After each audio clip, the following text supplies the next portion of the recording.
Mobile से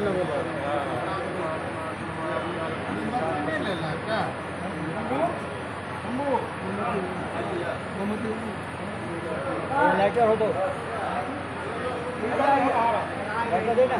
हुआ तो है मोमबत्ती नहीं है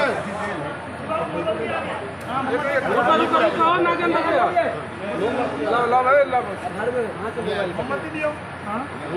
अरे भाईजान क्या आपने जो है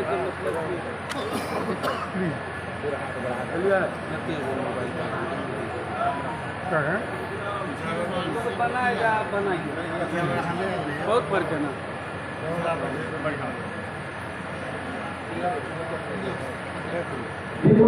दीप प्रज्वलन का कार्यक्रम हो रहा है। माननीय मंत्री और माननीय विधान पार्षद के द्वारा और समिति के द्वारा हो रहा है।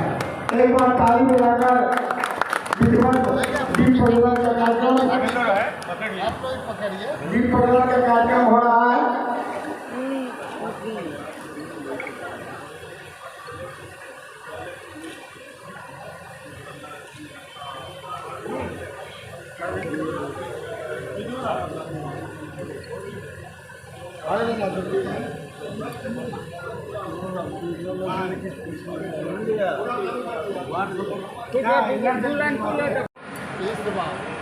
क्योंकि अति आवश्यक है। हम लोग ज़्यादा पानी मांगते हैं तो बाढ़ आ जाता है, प्रॉब्लम है।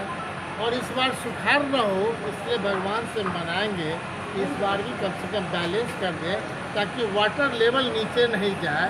और सबसे पूरे देश में अगर मधुबनी और पूरा जो मिथिलांचल का एरिया है आने वाला टाइम में कहीं ना कहीं इथेनॉल का फैक्ट्री लगाना है तो लोग ये नहीं कहें कि कुशियार और यही का और बनावट पानी से जो ज़रूरत है और पानी कम हो जाएगा तो फिर मुसीबत होगा। इसलिए भगवान से अपेक्षा करते हैं कि उद्योग में काफ़ी आगे बढ़े मधुबनी और हर तरह से हर एक व्यापारी निश्चिंत होकर के व्यापार करें। हर एक लोग के मन में किसी भी तरीके का भय नहीं रहे। अगर कोई भी अगर पूरे जिला में या पूरे प्रदेश में एक अच्छा व्यापार करके बिहार को जीएसटी के माध्यम से 10 लाख किने अगर ज़्यादा बढ़ा दें तो हमारे लिए उद्योग विभाग का आना, हमारे उद्योग विभाग के मंत्री बनना एक बहुत बड़ी उपलब्धि मधुबनी के लिए है, पूरे बिहार के लिए। क्योंकि हम पूरे बिहार घूम रहे हैं, सब जगह मनोबल दे रहे हैं और सब जगह लोग हमको कह रहे हैं कि हम लोग अब निश्चिंत होकर के व्यापार करेंगे। यही उम्मीद है पूरा बिहार तरक्की करे, मधुबनी भी तरक्की करे। बहुत बहुत